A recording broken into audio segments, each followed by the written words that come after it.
Fourth unit का अपना first topic है डेडलॉक। डेडलॉक का आइडिया हमने लास्ट क्लास में भी डिस्कस किया था थोड़ा बहुत कि डेडलॉक होता क्या है।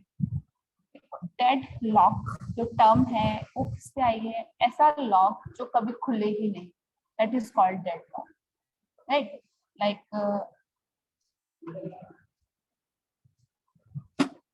ठीक है, जैसे अपने सिस्टम में कभी कभी क्या होता है, हम मल्टीपल प्रोसेसेस उसको जब रन करते हैं तो चलती हैं अपनी स्मूथली प्रोसेसेस, लेकिन कभी क्या होता है जैसे हमने मोर देन वन प्रोसेस एक साथ रन कर रहे हैं तो अपना सिस्टम क्या हो जाता है, स्टक हो जाता है। ठीक है, रिस्पॉन्ड करना ही बंद कर देता है, ना तो कोई प्रोसेस कंप्लीट हो पाती है ना फिर वो टर्मिनेट हो पाती है। दैट मीन्स हमारा सिस्टम, हम ये कह सकते हैं कि आगे वर्क करने से डिनाई ही कर देता है। उस सिचुएशन में हमें क्या करना पड़ता है, फोर्सफुली किसी एक प्रोसेस को क्लोज करना पड़ता है या सारी प्रोसेसेस को एंड करना पड़ता है। कंट्रोल और डिलीट करके टास्क मैनेजर ओपन करके आप लोग सारी प्रोसेसेस को एक साथ एंड कर देते हो, या एक प्रोसेस को एंड करके भी कभी कभी काम होता है। तो ये क्या सिचुएशन होती है कि जिसमें कि अपना सिस्टम जो कि इतना फास्ट काम करता है, एक्यूरेटली काम करता है, लेकिन वो भी उस टाइम पर उस सिचुएशन को सॉल्व नहीं करता। That situation is deadlock. अब ये सिचुएशन आती कब है, इसके बारे में ही ये पूरा टॉपिक। वो ऐसा क्या कंडीशंस बनती हैं, कहाँ पर अपना ऑपरेटिंग सिस्टम चूक करता है कि ये सिस्टम आ जाती है। ठीक है, तो सबसे पहले introduction to deadlock. Every process needs some resources to complete its execution. However, the resources is granted in a sequential order. जब भी कोई प्रोसेस रन होती है तो उनको कुछ ना कुछ रिसोर्सेस कंप्लीशन के लिए चाहिए होते हैं। सिस्टम के रिसोर्सेस की बात हो रही है, जैसे प्रोसेसर हो गया सिस्टम के अंदर, इनपुट आउटपुट डिवाइसेस हो गई, तो ये सारी चीजें क्या है, मेमोरी हो गई, रैम हो गई, तो ये सारी चीजें क्या है, रिसोर्सेज हैं सिस्टम के अंदर।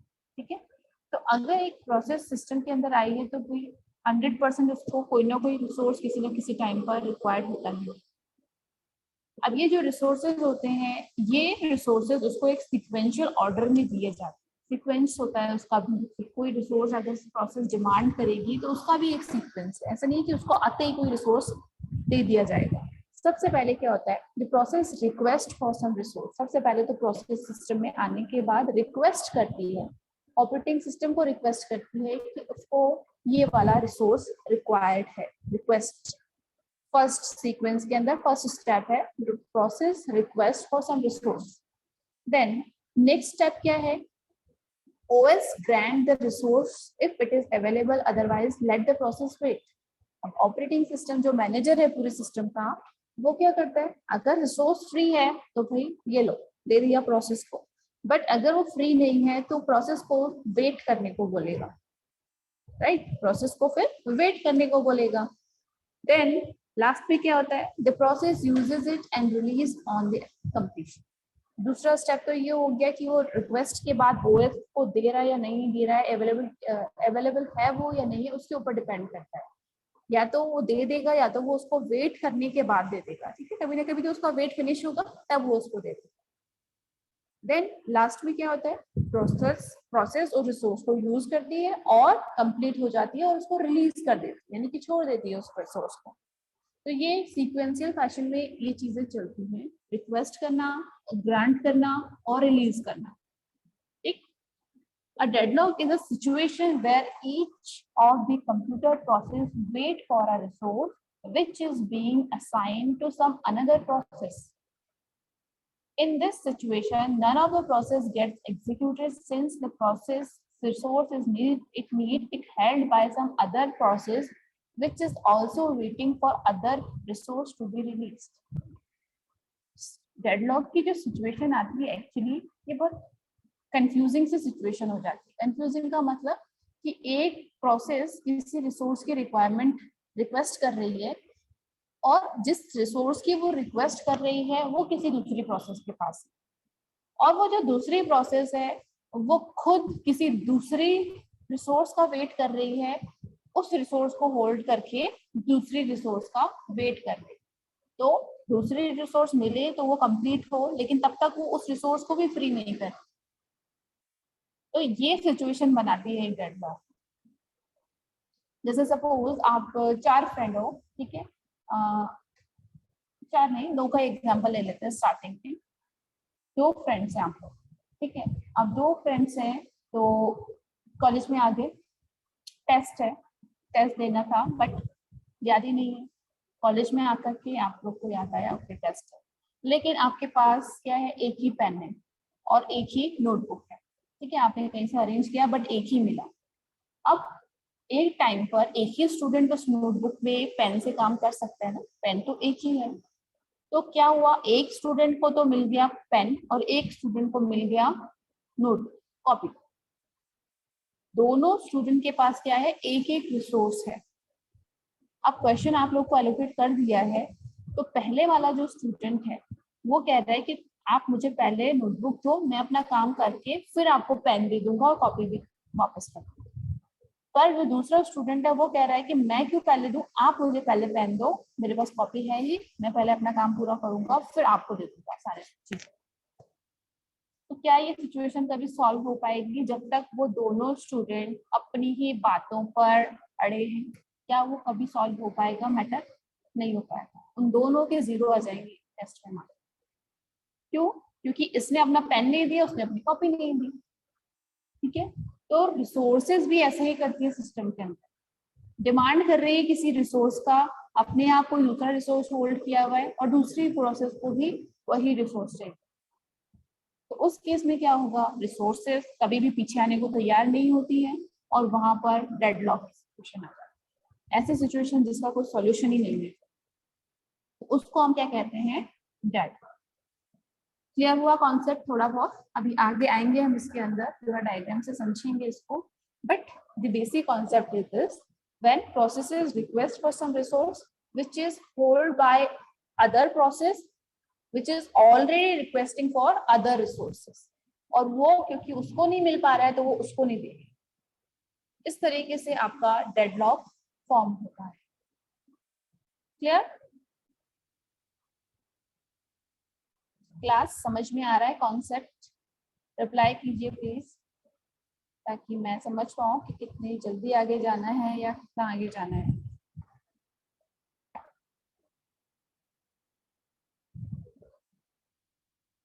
ओके जस्ट नेक्स्ट, और बाकी सबको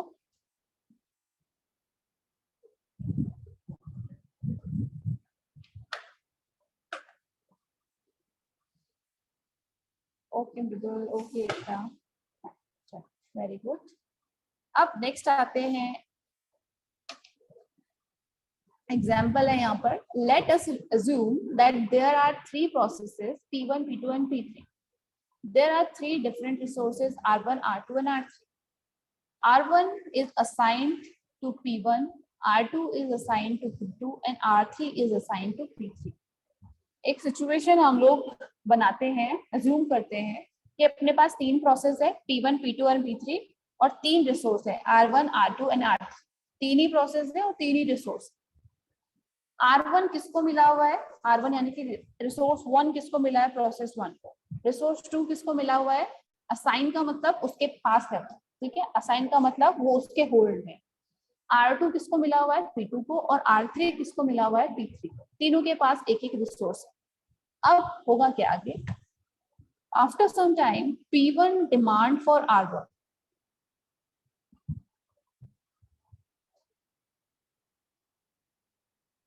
which is being used by P2. P1 halt its execution since it can't complete without R2. P2 also demand for R3, which is being used by P3. P2 also stops its execution because it can't continue without R3. P3 also demand for R1, which is being used by P1. Therefore, P3 also stops its execution. अब ये जो पूरा हमने point पढ़ा है, इसको एक diagram की हेल्प से हम लोग समझते हैं। सपोज ये है वो डायग्राम, ठीक है। P1, P2 एंड P3 अपने पास 3 प्रोसेसेस हैं, R1, R2 एंड R3 अपने पास 3 रिसोर्स। जब भी आप डेडलॉक के अंदर डायग्राम्स बनाओगे तो इस तरीके से प्रोसेसेस को और रिसोर्सेस को सेपरेट ब्लॉक्स में शो करोगे। जैसे सारी प्रोसेसेस को कितने किस में शो किया है, सर्कल में, और सारे रिसोर्सेज को स्क्वायर में शो किया है ताकि एक तरीके से आइडेंटिफाई हो पाए कौन सी रिसोर्स और कौन सा प्रोसेस। ठीक है, अब अपने पास 3 रिसोर्स और 3 प्रोसेस है। ठीक है, अब यहाँ पर ये जो रिसोर्स R1 है ये किसको असाइंड है, P1 को। तो यहाँ इसी डायग्राम में मैं आपको बहुत सारी चीजें यहाँ पर बताने वाली हूँ, उनको ध्यान से सुनना, जो अभी आगे आने वाले पॉइंट्स भी आएंगे, तो वहां पर हमको ज्यादा मेहनत नहीं करनी। ये जो एरोज आप देख रहे हो ना, इनके हेड बहुत ज्यादा मायने रखते हैं जब भी आप एक डायग्राम बनाते हो डेडलॉक के अंदर। अब ये जो एरो है, ऐसा नहीं है अपनी मर्जी से कहीं भी एरो का हेड बना दिया इधर से उधर, नो, एक मीनिंग होता है इनका पर्टिकुलर। मीनिंग क्या होता है,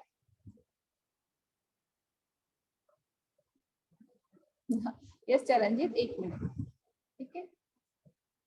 हाँ, मीनिंग क्या है यहाँ पर, R1 जो रिसोर्स है वो पॉइंट कर रहा है P1 को, वो एरो हेड कहाँ को शो कर रहा है, P1 को। दैट मीन्स R1 अभी P1 के पास है, R1 is assign to P1, और P1 का जो एरो R2 की तरफ जा रहा है वो R2 को पॉइंट कर रहा है।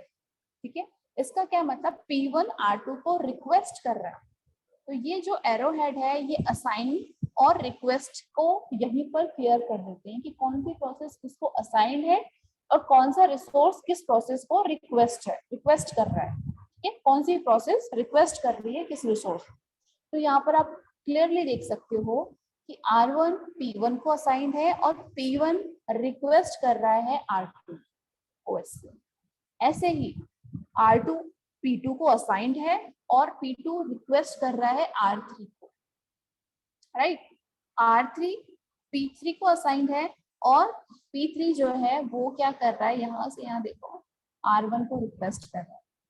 एक सर्कल फॉर्म हो गया पूरा। यहाँ पर क्या कर रहे हैं ये प्रोसेसेस आपस में, P1 के पास R1 तो है, लेकिन उसको कौन सा वाला रिसोर्स चाहिए कंप्लीट होने के लिए, R2 भी चाहिए। जैसे सपोज हम बोले कि ये कॉपी है इसके पास पहले से, उसको पेन चाहिए, तो ये पेन की रिक्वेस्ट कर रहा है और कॉपी इसको असाइंड है, इसके पास है। ऐसे ही ये वाली जो प्रोसेस है इसको R2 इसके पास है और ये R3 की डिमांड कर रहा है।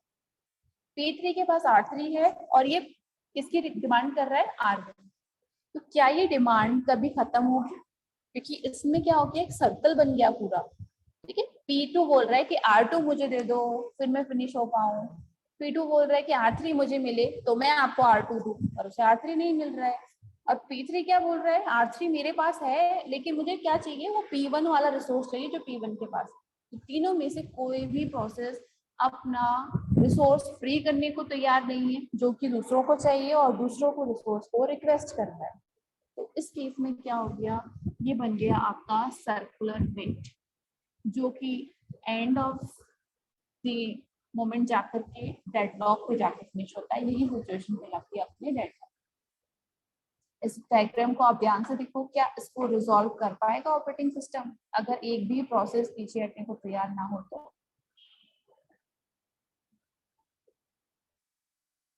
हाँ चरणजीत, आपकी क्वेरी में पढ़ रही हूँ। P2 R2 को यूज कर रहा है, R2 को यूज कर रहा है, ये P2 देखो R2 को यूज कर रहा है, R1 से इसका कोई लिंक नहीं है, इसको R2 को यूज कर रहा है और R3 को डिमांड कर रहा है, रिक्वेस्ट कर रहा है। तो P2 का R1 से कोई यहाँ से थोड़ी ना कुछ लाइन लिंक अप है ही नहीं। Two resources same time use होते हैं, बिल्कुल होते हैं। ठीक है, 2 नहीं 3 4 कितने भी हो सकते हैं। ठीक है, तो जैसे एग्जाम्पल था ना अपना जनरल लाइफ का कि आप कॉपी पेन एक साथ तो यूज कर रहे हो, 2 रिसोर्सेज हैं।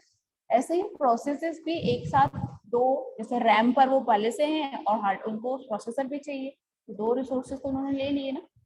तो इस तरीके से वो 1 या मोर देन 1 रिसोर्सेज को एक साथ यूज कर सकते हैं। तो इस डायग्राम को अगर आप समझ गए हो, दैट मीन्स आप डेडलॉक के हाफ कॉन्सेप्ट को समझ चुके हैं। क्लियर है ये डायग्राम कि कौन सी प्रोसेस किस रिसोर्स को डिमांड कर रही है और क्यों ये सिचुएशन सॉल्व नहीं हो सकती, because this is a circular wait condition. ठीक है, मुझे वो चाहिए जो दूसरे के पास है, दूसरे को वो चाहिए जो तीसरे के पास है, तीसरे को वो चाहिए जो मेरे पास है। हम क्यों अपनी चीजें देंगे जब हमको दूसरे वाली चीज चाहिए? तो सब यही बोलेंगे कि पहले मुझे तुम दो, मैं क्यों किसी को पहले दूं, राइट? तो कोई पीछे हटने को तैयार नहीं है, दैट्स व्हाई यहाँ पर डेडलॉक की सिचुएशन है। तो यही सारी चीजें यहाँ पर लिखी हुई है। Cycle being formed among 3 processes, none of the process is progressing and they all waiting। इस कंडीशन में सारी प्रोसेसेस क्या होंगी? वेटिंग कंडीशन में है, वेट कर रही है। P1 R2 का वेट कर रही है, P2 R3 का वेट कर रही है और P3 R1 का वेट कर रही है। The computer become unresponsive since all the processes got blocked। और सारी वेटिंग में जाकर के ब्लॉक बैठी है, कोई प्रोग्रेस शो नहीं हो रहा है सिस्टम के अंदर, that's why this is unresponsive situation. Okay, तो ये वही हेड्स हैं जो मैंने बताया था आपको। अगर प्रोसेस रिसोर्स को पॉइंट करे, that means requesting for a resource, process is requesting for a resource. और अगर रिसोर्स से प्रोसेस की तरफ एरो जा रहा है, एरो हेड इधर है, that means resource is assigned to process. यही सारी चीजें इसके अंदर। अब नेक्स्ट जो अपना टॉपिक है, very very important for exams also, पूछा जाता है बहुत बार कि what is the necessary conditions for deadlock. ऐसे कौन से कंडीशंस हैं जो डेडलॉक के आने में जरूरी है? सबका एक साथ आना होना ट्रू होना जरूरी। देखो, अपना जो ओएस है, आपको पता है कि कितनी सालों के एफर्ट्स के बाद, कितनी मेहनत के बाद, कितनी कॉम्प्लिकेटेड प्रोग्रामिंग वगैरह सारे एफर्ट्स के बाद में कुछ ऑपरेटिंग सिस्टम डिजाइन होता है। ऐसे ही अपने कंप्यूटर के जो भी पार्ट्स हैं वो बहुत ज्यादा टेस्टिंग वगैरह के बाद ही हम लोग को मिलते हैं। ऐसा तो है नहीं कि किसी ने बस आपको एक चांस लेने के लिए दे दिया कि भाई कैसे वर्क करता है, देखो सारी टेस्टिंग वगैरह के बाद आपको मिलता है। तो डेडलॉक का आना इतना भी इजी नहीं है। सिस्टम को एक अच्छा रिस्पॉन्स देने के लिए, उसको अपनी परफॉर्मेंस को बेटर बनाने के लिए कम से कम डेडलॉक आए, वो चीजें मेंटेन करनी पड़ती है। ऐसे डिवाइस, ऐसे सिस्टम आप कभी यूज करोगे जो कि एक प्रोसेस से ज्यादा प्रोसेस चलाने पे हैंग हो जाए, रिस्पॉन्स करना बंद कर दे, तो हमको क्या लगता है कि बिल्कुल बेकार डिवाइस है, इसमें तो आप चला ही नहीं सकते हो चीज। करेक्ट? किनको प्रेफर करते हैं, किन डिवाइसेस को प्रेफर करते हैं? चाहे आप मोबाइल फोन की बात करो, ऐसे मोबाइल फोन को कि भाई आपने बहुत सारी एप्स रखी है, कितनी भी हैवी है, कुछ भी है, एक साथ आप बहुत सारी चीजें चला रहे हो तो बिल्कुल स्मूथली चले, राइट? तो यहाँ पर डेडलॉक कब आता है? जब कुछ पर्टिकुलर कंडीशंस एक साथ ट्रू होती हैं, और वो मोस्ट ऑफ द टाइम नहीं होती है। दैट्स व्हाई ये बहुत ही कम आते हैं डेडलॉक डिवाइसेस में, आते हैं लेकिन बहुत कम चांसेस होते हैं कि डेडलॉक अराइव हो। ठीक है, तो अब हम डिस्कस करेंगे कि what are the necessary conditions for deadlock. तो टोटल 4 कंडीशंस हैं जो डेडलॉक के लिए जरूरी हैं। डेडलॉक तब आता है जब एक साथ ये चारों जो कंडीशंस है एक साथ ट्रू हो। ट्रू का मतलब ये भी ट्रू हो, ये भी ट्रू हो, ये भी ट्रू हो, ये भी ट्रू, तब डेडलॉक आता है। अगर इनमें से एक टाइम पर एक भी फॉल्स हो गई, सपोज ये वाली कंडीशन फॉल्स हो गई और ये तीनों ट्रू है, तो भी डेडलॉक नहीं आएगा। ठीक है, जैसे सपोज यहाँ पर अगर ये सर्कल फॉर्म ना हो रहा होता, यहाँ पर ये प्रोसेस जो है आपकी, सपोज ये वाला लिंक नहीं होकर के यहाँ पर होता R4, ये एक रिसोर्स होता R4, उसको डिमांड कर रहा होता ये प्रोसेस, तो क्या डेडलॉक आता? नहीं आता। क्यों? क्योंकि R4 इज फ्री, ये किसी को असाइन नहीं है। P3 को R4 मिल जाता तो P3 इसको भी रिलीज कर देता, R3 को। R3 रिलीज होता तो किसको मिल जाता? P2 को। P2 को R3 मिल गया तो P3 भी, P2 कंप्लीट होके R2 को रिलीज कर देता, R2 रिलीज हो जाता तो P1 को वो दे देता, P1 के पास जब R1 R2 आ जाता तो भी कंप्लीट हो जाता। डेडलॉक आता क्या? नहीं आता। तो इसलिए बोल रहे हैं कि यहाँ पर ये चारों कंडीशन जब ट्रू होती हैं तभी डेडलॉक आता है, अदरवाइज डेडलॉक नहीं आता। तो इन कंडीशंस को पहले समझते हैं कि इन कंडीशन का मीनिंग क्या है। ठीक है, तो सबसे पहली जो कंडीशन है that is mutual exclusion. Mutual exclusion जो होता है इसको समझते हैं। A resource can only be shared in mutually exclusive manner. It implies if two processes cannot use the same resource at the same time. Mutual exclusion का मतलब ऐसी situation जहां पर कि अलाउड ना हो एक रिसोर्स का मोर देन वन प्रोसेस के पास होना। लाइक यहाँ पर अगर हमारे पास एक कंडीशन होती कि भाई R2 जो है वो P2 भी यूज कर सकता है और P1 भी यूज कर सकता है एक ही टाइम, तो क्या डेडलॉक आता? नहीं आता। P2 भी यूज कर रहा होता है इसको और P1 भी, तो P1 कभी ना कभी इसका काम फिनिश करके फ्री हो जाता और ये आपकी प्रोसेस कंप्लीट हो जाती। लेकिन यहाँ पर ये रूल है म्यूचुअल एक्सक्लूजन का कि एक रिसोर्स सिर्फ और सिर्फ एक ही प्रोसेस का टास्क एक बार में करेगा, मोर देन वन प्रोसेस के बीच में वो शेयर नहीं किया जाए। That condition is called mutual exclusion. अगर ये ट्रू है, अगर सिस्टम के अंदर ये रूल है तो डेडलॉक आने के चांसेस हैं, और अगर ये चीज फॉल्स है दैट मीन्स अगर रिसोर्स एक से ज्यादा प्रोसेस को एक साथ एग्जीक्यूट कर रहा है तो फिर डेडलॉक नहीं आएगा। इसको हम क्या बोलेंगे? फॉल्स बोलेंगे। समझ में आया? म्यूचुअल एक्सक्लूजन का मतलब वन रिसोर्स वन प्रोसेस है, not more than one process. ठीक। दूसरा, सपोज ये अपने सिस्टम में ट्रू है किसी एक। दूसरा जो कंडीशन है that is hold and wait. Hold and wait name से ही क्लियर होता है, होल्ड करके रखना और दूसरी चीज का वेट करके रखना, ये ट्रू होना चाहिए। A process wait for some resources while holding another resource at the same time. अगर सिस्टम के अंदर ये रूल है कि आप एक रिसोर्स को होल्ड करके दूसरे रिसोर्स को डिमांड कर सकते हो, तो आपके डेडलॉक की सेकंड नेसेसरी कंडीशन हो जाएगी कि ये चीज ट्रू होनी चाहिए सिस्टम के अंदर, अदरवाइज नहीं होनी चाहिए। अब यहाँ पर ये चीज भी ट्रू है, आप देखो तो ये चीज भी ट्रू है। यहाँ पर P1 ने R1 को तो क्या किया हुआ है? होल्ड किया हुआ है, और R2 का क्या कर रहा है? वेट कर रहा है, होल्ड एंड वेट। तो ये चीज भी इसमें ट्रू है। ठीक है, तो हम यहाँ पे टिक करते चलते हैं कि इस वाली सिचुएशन में ये जो आपका डायग्राम था स्टार्टिंग में, मैं एक बार इरेज कर देती हूँ।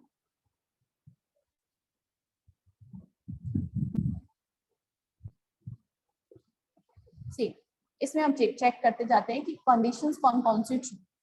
फर्स्ट कंडीशन क्या थी? म्यूचुअल एक्सक्लूजन की, जो बोलता है कि one resource at a time. Resource के पास सिर्फ और सिर्फ एक ही प्रोसेस होनी चाहिए एक टाइम पे, एक से ज्यादा नहीं होनी चाहिए। तो यहाँ पर वो कंडीशन ट्रू है which is mutual exclusion. Mutual exclusion भी यहाँ पर ट्रू हो गया, पहली कंडीशन।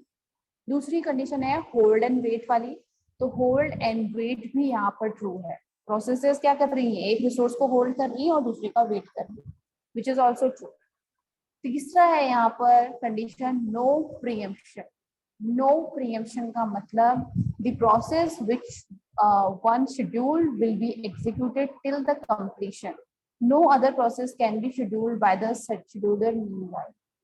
That means अगर एक प्रोसेस को शेड्यूल कर दिया है कि ये प्रोसेस P1 है, ये एग्जीक्यूट हो रही है, और जब तक ये कंप्लीट नहीं होगी तब तक आप इससे रिसोर्सेज फ्री नहीं कर सकते। तो इसको हम क्या कहते हैं? No preemption. मतलब ये पहले ही खाली नहीं करेगी रिसोर्स।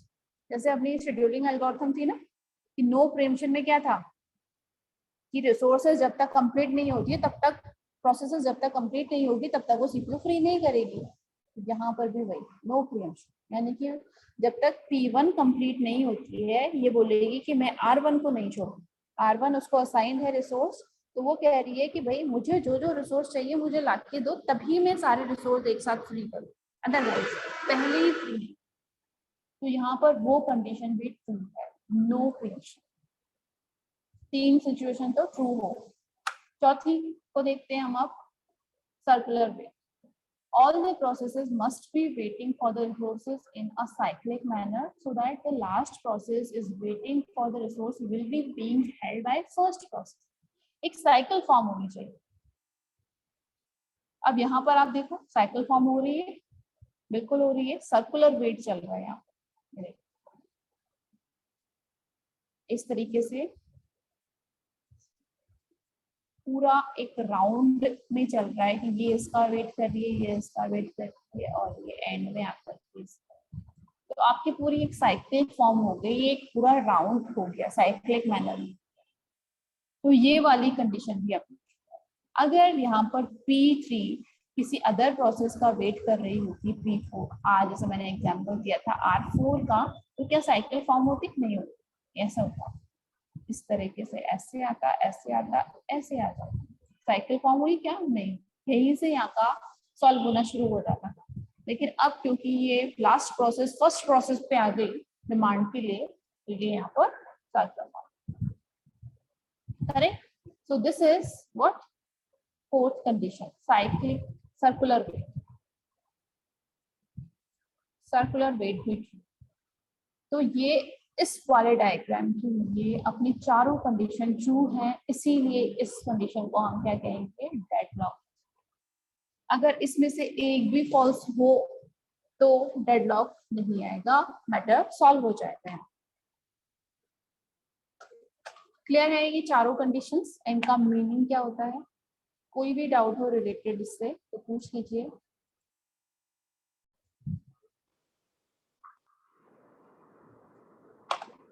नेक्स्ट आपका जो होता है that is resource allocation graph. Resource allocation graph simply हम लोग पढ़ चुके हैं। वैसे रिसोर्स एलोकेशन ग्राफ का मतलब हमने जो डायग्राम यहाँ पर देखा था इसी को कहते हैं रिसोर्स एलोकेशन ग्राफ। कुछ ज्यादा न्यू नहीं है, बट एज अ टॉपिक अगर आपसे पूछा जाए तो आपको प्रॉपर बताना पड़ेगा कि क्या होते हैं ये एजेस, क्या होते हैं रिक्वेस्टिंग एज, असाइन एज, ठीक है, ये एरोज का क्या मतलब होता है। तो ये सारी चीजें आपको टेक्निकली या हम बोलें कि उनको टर्मिनोलॉजी में बतानी जरूरी है, उसी को हम इसमें देखते हैं। The resource allocation graph is the pictorial representation of a state of the system. As its name suggests, the resource allocation graph is complete information about all the processes which are holding some resources or waiting for some resources. ठीक है, उसका पूरा pictorial representation. It also contains the information about all the instance of all resources, whether they are available or being used by the other process. Clearly show करता है आपका resource allocation graph कि आपकी resource जो आपकी resource है किसी को असाइंड है या रिक्वेस्टेड है, किस कंडीशन में। तो यहाँ पर बेसिकली हमारे पास जो वर्टेक्स होते हैं दो होते हैं। वर्टेक्स का मतलब ये जो आप यूज कर रहे हो, देखो यहाँ पर अलग अलग चीजें यूज कर रहे हो ना, एक तो स्क्वायर यूज कर रहे हो और एक सर्कल यूज कर रहे हो। तो ये अपने पास बेसिकली टू वर्टेक्स होते हैं। किसी रिसोर्स एलोकेशन ग्राफ में दो ही चीज होती है, प्रोसेस और रिसोर्स। ठीक है, अब प्रोसेस P1, P2, P3 हो सकता है, P4 हो सकता है, P10 हो सकता है, लेकिन है क्या वो प्रोसेस, और दूसरी चीज हो सकती है रिसोर्स। बस इन दोनों के अलावा कुछ नहीं। अब इसको हम क्या कहते हैं? वर्टेक्स। तो दो वर्टेक्स हैं अपने पास, one is process and another is resource vertex. Process vertex तो सिंपल है, प्रोसेस तो प्रोसेस होती है किसी भी टाइप, लेकिन रिसोर्सेज अपनी दो टाइप की हो सकती है। ठीक है, ध्यान से देखना इस चीज को। रिसोर्सेज आपकी दो कैटेगरी में डिवाइड होती है further. First is simple instance and another is multiple instance. दो टाइप की रिसोर्सेज हो सकती है। एक टाइप की रिसोर्स होती है जो सिस्टम में सिर्फ और सिर्फ एक है, उसका कोई दूसरा इंस्टेंस नहीं होगा, जैसे कि सीपीयू। सीपीयू पूरे सिस्टम में एक ही होता है। कभी आपने ये देखा है कि ये पहला सीपीयू है सिस्टम का, ये मेरा दूसरा सीपीयू है, मेरा तीसरा सीपीयू, एक ही सिस्टम के अंदर नहीं होता ना, पूरे सिस्टम में एक ही सीपीयू होता है। उनको हम क्या कहते हैं? इस टाइप की रिसोर्सेज को हम क्या कहते हैं? सिंगल इंस्टेंस रिसोर्स, जो कि सिस्टम में सिर्फ और सिर्फ एक ही होता है, एक ही कॉपी होता है, उसकी मल्टीपल कॉपीज नहीं। दूसरा होता है आपका multiple instance resource. Multiple instance resource का मतलब जिसके कि बहुत सारे वेरिएंट्स होते हैं सिस्टम के अंदर, जैसे कि रजिस्टर्स। ठीक है, रजिस्टर्स आप लोग आर्किटेक्चर में भी पढ़ा होगा आपने, बहुत सारे टाइप के होते हैं। Address register, data register, accumulator, program counter. ठीक है, तो बहुत सारे टाइप के रजिस्टर्स होते हैं। ओवरऑल उनको क्या कहा जाता है? रजिस्टर्स, लेकिन उनके टाइप अलग अलग होते हैं, राइट। तो वो क्या है, मल्टीपल इंस्टेंस रिसोर्स। सपोज एक प्रोसेस को एक्यूमुलेटर चाहिए, एक प्रोसेस को आपका पीसी चाहिए, एक को डेटा रजिस्टर चाहिए, चाहिए तो सबको रजिस्टर, लेकिन अलग अलग टाइप के चाहिए, तो ऑपरेटिंग सिस्टम उनको दे सकता है। एक को प्रोग्राम काउंटर दे दिया, एक को डेटा रजिस्टर दे दिया, और एक को आपका एक्यूमुलेटर दे दिया, जिसको जो चाहिए था वो दे दिया। तो इस टाइप के रिसोर्सेज को हम क्या कहते हैं, मल्टीपल इंस्टेंस रिसोर्सेज। इनको हम डिनोट करते हैं अलग अलग टाइप से, इस तरीके से डिनोट करते हैं। ठीक है, सिंगल इंस्टेंस होगा तो वन डॉट आएगा इस तरीके से, और मल्टीपल इंस्टेंस होगा तो इस तरीके से मल्टीपल स्क्वायर ब्रैकेट या डॉट की हेल्प से हम शो करते हैं। ये क्लियर है? नेक्स्ट जो हमने पढ़ा था, edges, assign edge and request edge. ठीक है, तो टेक्निकल टर्म्स क्या है यहाँ पर इन डायग्राम्स की, दीज आर दी वर्टेक्स, ये वर्टेक्स है अपने प्रोसेस वर्टेक्स, और ये अपना रिसोर्स वर्टेक्स, और ये है आपकी क्या, वर्टेक्स वर्टेक्स वर्टेक्स, और ये है आपकी एजेस। तो अगर कहीं पर एक्सप्लेन करने की बारी आएगी तो एक्सप्लेन आप इनकी लैंग्वेज में करोगे, ऐसे नहीं लिखोगे arrow, these are edges. One is assigned edge, जो रिसोर्स से प्रोसेस की तरफ जाता है, दैट इज असाइंड एज, और जो प्रोसेस से रिसोर्स की तरफ आता है, दैट इज रिक्वेस्ट एज। ठीक है, क्लियर है इतना? सिंगल इंस्टेंस रिसोर्स को हम इस तरीके से शो कर सकते हैं, सिंगल वन डॉट से इस तरीके से, और मल्टीपल इंस्टेंस जो रिसोर्स है, देखिए जैसे यहाँ पे P2 और P3 एक ही रिसोर्स को कैसे पॉइंट कर रही है, ये तो खैर रिक्वेस्ट कर रही है, लेकिन अगर एक ही रिसोर्स मल्टीपल प्रोसेसेस को असाइन होता हुआ आपको दिखे, दैट मीन्स वो क्या है, मल्टीपल इंस्टेंस रिसोर्स। ठीक है, तो ये आपका, अब आप इस डायग्राम में मुझे एक बार बताओ, अगर आप डेडलॉक का कॉन्सेप्ट समझ चुके हो तो आप बताइए कि ये जो डायग्राम आपके सामने है,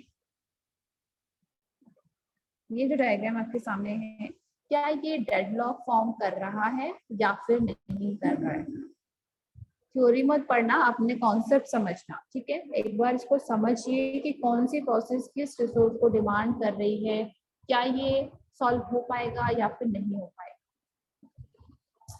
फटाफट से बता दीजिए, है या फिर नहीं। वाई पवन, क्यों नहीं है? जो नहीं बोल रहा है वो भी आंसर करो क्यों नहीं है, और जो है बोले कि हाँ डेडलॉक फॉर्म होगा, वो भी बताए कि क्यों फॉर्म होगा। ठीक है, आपको लग रहा है जैसे कि है, यस पवन, करेक्ट।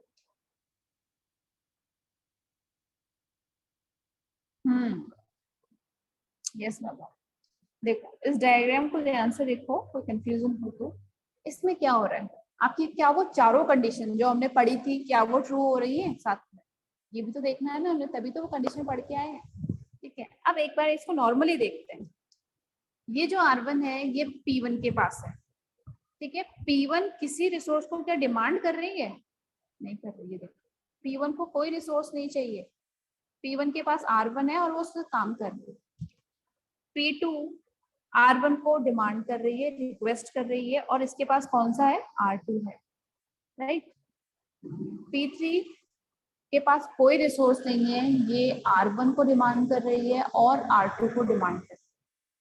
तो होगा क्या, यहाँ पर सॉल्व तो हो सकता है ना, सॉल्व कैसे होगा भाई, जब P1 को कोई रिसोर्स और चाहिए ही नहीं और जो चाहिए था वो उसके पास है, तो एक ना एक टाइम पर जाकर के तो वो R1 को रिलीज कर देगी, क्योंकि उसका काम कंप्लीट हो जाएगा।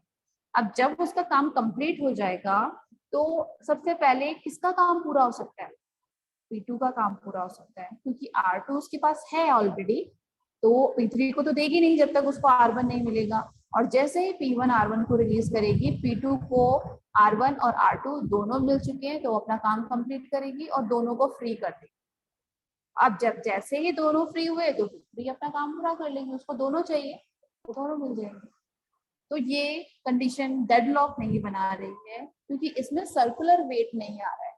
ऐसा नहीं है कि ये उसको मांग रही है, वो उसको मांग रही है, वो पहले वाले को मांग रही है। तो आपको एक बार देखना पड़ेगा कि क्या ये सिचुएशन टेक्निकली सॉल्व हो पाएगी। यस, ये सॉल्व हो पाएगी, भले ही इसमें पहली कंडीशन ट्रू है। पहली कंडीशन कौन सी ट्रू है? म्यूचुअल एक्सक्लूजन, कि एक रिसोर्स एक ही प्रोसेस के पास है, ट्रू।